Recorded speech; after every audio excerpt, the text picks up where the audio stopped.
मोमिनो, तुमको जायज नहीं कि जबरदस्ती औरतों के वारिस बन जाओ, और देखना इस नीयत से कि जो कुछ तुमने उनको दिया है उसमें से कुछ ले लो, उन्हें घरों में मत रोक रखना। हाँ, अगर वो खुले तौर पर बदकारी की मुर्तकिब हों तो और बात है, और उनके साथ अच्छी तरह से रहो सहो। फिर अगर वो तुमको नापसंद हों तो अजब नहीं कि तुम किसी चीज को नापसंद करो और अल्लाह उसमें बहुत सी भलाई पैदा कर दे। और अगर तुम एक औरत को छोड़कर दूसरी औरत करनी चाहो और पहली औरत को ढेर सा माल दे चुके हो तो उसमें से कुछ मत लेना। भला तुम बुहतान लगाकर और खुला गुनाह करके अपना माल उससे वापस लोगे?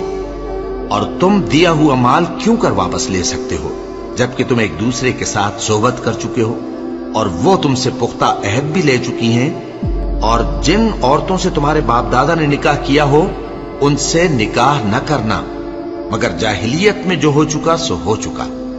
ये निहायत बेहयाई और अल्लाह की नाखुशी की बात थी और बहुत बुरा दस्तूर था। तुम पर तुम्हारी माएं और बेटियां और बहनें और फूफियां और खालाएं और भतीजियां और भांजियां और वो माएं जिन्होंने तुमको दूध पिलाया हो और रिजाई बहनें और सासें हराम कर दी गई हैं। और जिन औरतों से तुम खलवत कर चुके हो उनकी लड़कियां जिन्हें तुम परवरिश करते हो वो भी तुम पर हराम है। हाँ, अगर उनके साथ तुमने खलवत न की हो तो उनकी लड़कियों के साथ निकाह कर लेने में तुम पर कुछ गुनाह नहीं। और तुम्हारे सुलभी बेटों की औरतें भी और दो बहनों का इकट्ठा करना भी हराम है, मगर जो हो चुका सो हो चुका। बेशक अल्लाह बख्शने वाला है, बड़ा मेहरबान है। और शौहर वाली औरतें भी तुम पर हराम हैं, मगर वो जो कैद होकर बांदियों के तौर पर तुम्हारे कब्जे में आ जाएं। ये हुक्म अल्लाह ने तुमको लिख दिया है और इन मुहर्रमात के सिवा दूसरी औरतें तुमको हलाल हैं, इस तरह से कि माल खर्च करके उनसे निकाह कर लो, बशर्ते के निकाह से मकसूद इफ्फत कायम रखना हो, न कि शहवत परस्ती।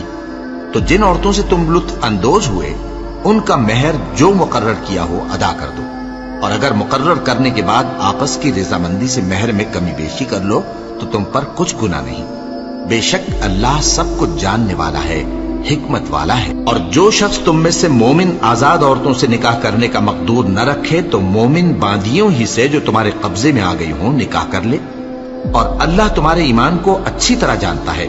तुम आपस में एक दूसरे के हमजिन्स हो, फिर उन लौंडियों के साथ उनके मालिकों से इजाजत हासिल करके निकाह कर लो और दस्तूर के मुताबिक उनका मेहर भी अदा कर दो, बशर्ते कि वो पाक दामन हो, न ऐसी कि खुल्लम खुल्ला बदकारी करें और न दरपर्दा दोस्ती करना चाहें। फिर अगर वो निकाह में आकर बदकारी का इर्तिकाब कर बैठें तो जो सजा आजाद औरतों के लिए है उसकी आधी उनको दी जाए। ये बांधी के साथ निकाह करने की इजाजत उस शख्स को है जिसे गुनाह कर बैठने का अंदेशा हो, और ये बात कि सब्र करो तुम्हारे लिए बेहतर है, और अल्लाह बख्शने वाला है, मेहरबान है।